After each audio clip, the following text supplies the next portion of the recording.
오늘의 말씀 이사야 11장 1절부터 9절 말씀. 하나님 아버지 성탄절을 하루 앞둔 24일 금요일 아침에 이 시간에도 주님의 은혜를 사모함으로 주 앞에 나갑니다. 이 시간에도 우리 모두에게 말씀을 통해 하나님의 음성을 들려주옵소서. 예수님 이름으로 기도합나이다. 아멘. 할렐루야. 성교 성도 여러분, 성탄의 주님으로 오신 주님을 기다리며 하나님의 은혜와 평강이 가득한 하루가 되시길 축복합니다. 오늘 우리에게 주시는 하나님의 말씀은 이사야 11장 1절에서 9절까지의 말씀입니다. 이사야 선지자는 하나님께서 베푸실 정의와 평화가 어떤 것인지 우리에게 알려줍니다. 하나님의 왕국은 하나님을 경외하는 메시아, 즉 그리스도를 통해 성취됩니다. 히브리어로 메시아라는 말은 히라보로 크리스토스, 즉 그리스도입니다. 하나님께서 약속하신 기름 부은 자, 즉 이 땅의 구원자로 오신 예수님을 가리키는 말이죠. 오신 메시아에 대한 말씀을 함께 따라가면서 예수님 그리고 예수님께서 보이셨고 이루실 하나님 나라에 대해서 생각해 보고자 합니다.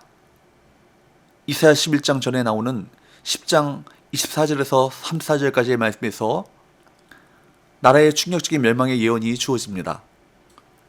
그리고 그 예언의 마지막에 하나님께서 나뭇가지를 꺾어버리셨다는 분명한 종말이 주어집니다. 가지가 꺾였기에 그 나무, 이스라엘에는 더 이상 소망이 없습니다. 그런데 새로운 약속이 등장합니다. 1절, 이새의 줄기에서 한 싹이 나며 그 뿌리에서 한 가지가 나서 결실할 것이요. 이사야 선지자는 이새의 줄기에서 한 싹이 날 것이라 예언합니다. 이새가 다윗의 아비이므로 메시아가 다윗의 자손으로 이 땅에 오실 것을 의미합니다. 죄악은 심판과 파멸을 가져옵니다. 그런데 그 절망의 상황에서도 변하지 않는 것이 있습니다. 그것은 무엇입니까? 하나님의 사랑입니다. 심판은 분명하지만 영원한 하나님의 사랑은 새 소망의 길을 열어줍니다. 이사야 선지자는 하나님의 약속대로 메시아께서 다윗의 후손으로 오실 것을 예언했고 이는 예수 그리스도의 초림으로 성취되었습니다. 마태는 복음서를 기록하면서 마태복음 1장 1절에서 17절까지 말씀에서 예수님께서 다윗의 후손으로 유대인의 왕이 되어 이 땅에 오셨음을 전합니다. 또한 사도행전 1장 11절 말씀에서 그리스도께서는 승천하시면서 다시 오실 것을 약속하셨습니다. 그러므로 성도는 예수님의 재림을 의심치 말고 소망하며 그날을 준비해야 합니다. 이사야 선지자는 메시아 즉 그리스도께 여호와의 영 곧 지혜와 총명의 영이 강림하실 것을 예언합니다. 또한 그리스도를 공의로 심판하시는 왕으로 묘사하고 있습니다. 2절 3절 말씀을 볼까요? 그의 위에 여호와의 영 곧 지혜와 총명의 영이요 모략과 재능의 영이요 지식과 여호와를 경외하는 영이 강림하시리니 그가 여호와를 경외함으로 즐거움을 삼을 것이며 그의 눈에 보이는 대로 심판하지 아니하며 그의 귀에 들리는 대로 판단하지 아니하며. 메시아는 하나님의 영으로 판단하고 행동하십니다. 예수님은 이 땅에 계실 때 철저히 성부 하나님의 뜻에 순종하며 자신의 사역을 감당하셨습니다. 마지막 순간까지 아버지의 뜻을 구하고 그 뜻에 순종하셨습니다. 하나님의 사람은 하나님의 뜻을 구하며 그 뜻을 이루며 사는 사람입니다. 예수님께서 그러셨던 것처럼 매 순간 조용히 하나님 앞에 나아가 그 뜻을 구하고 자신의 삶을 통해 그 뜻을 살아냅니다. 우리가 예수 그리스도를 주로 고백한다면 예수님께서 보여주신 삶을 살아야 할 것입니다.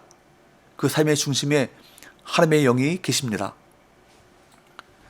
메시아로 오신 예수님께서 세상을 판단하고 다스리신다라고 하는 대원칙이 등장합니다.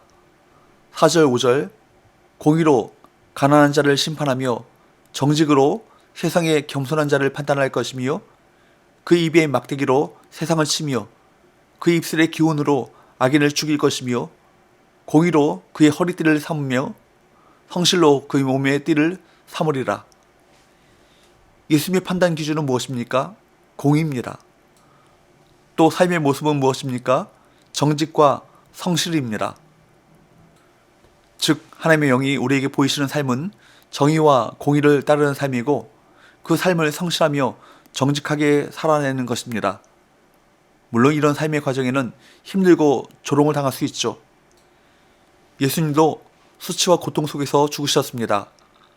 하지만 예수님처럼 우리가 하나님을 의지하여 공의를 위해 정직하게 행한다면 결국 하나님께서 우리의 모습을, 우리의 공의를 정오의 빛같이 아름답게 나타내실 것입니다.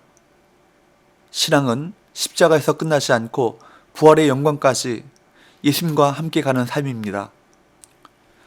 정의와 공의를 따른다는 것은 무슨 의미일까요? 예수님은 아픈 자를 고치고 저는 자를 곧게 하며 무지한 자를 가르치시고 죽은 자를 살리셨습니다. 예수님께서 이루신 공의는 약하고 부족하고 쓰러진 자들을 찾아가서 그들을 온전케 하여 다시 하나님이 원하시는 삶을 살아가도록 도우시는 것입니다. 즉 마음과 삶이 마이너스인 사람을 원점으로 다시 세우시는 것입니다. 예수님의 정의와 공의가 실현되었을 때 이 땅에서 이루어질 모습이 그려집니다.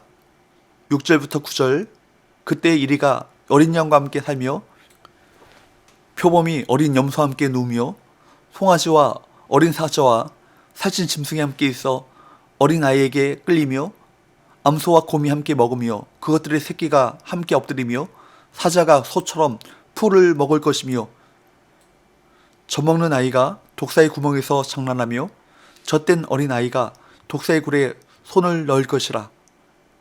내 거룩한 산 모든 곳에서 해됨도 없고 상함도 없을 것이니 이는 물이 바다를 덮음같이 여호와를 아는 지식이 세상에 충만할 것임이니라.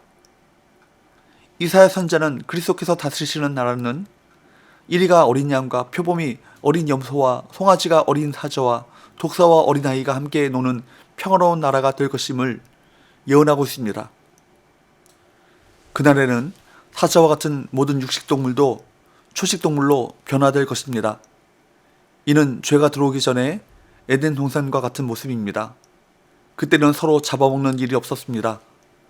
그리스도께서 다시 오셔서 다스리시는 나라는 죄의 영향이 완전히 제거되어 모든 생명체가 죽음을 겪지 않는 완전한 평화의 나라입니다.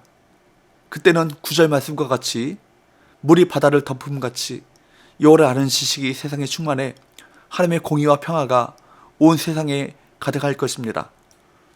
우리 모든 성도는 이 세상의 초림으로 오신 이 성탄절에 다시 오시겠다고 약속하신 그 예수님께서 다시 오심으로 완성될 그 평화의 나라를 소망하며 죄악이 가득한 세상 속에서 그리스도의 평화를 심는 사명을 감당해야 할 것입니다.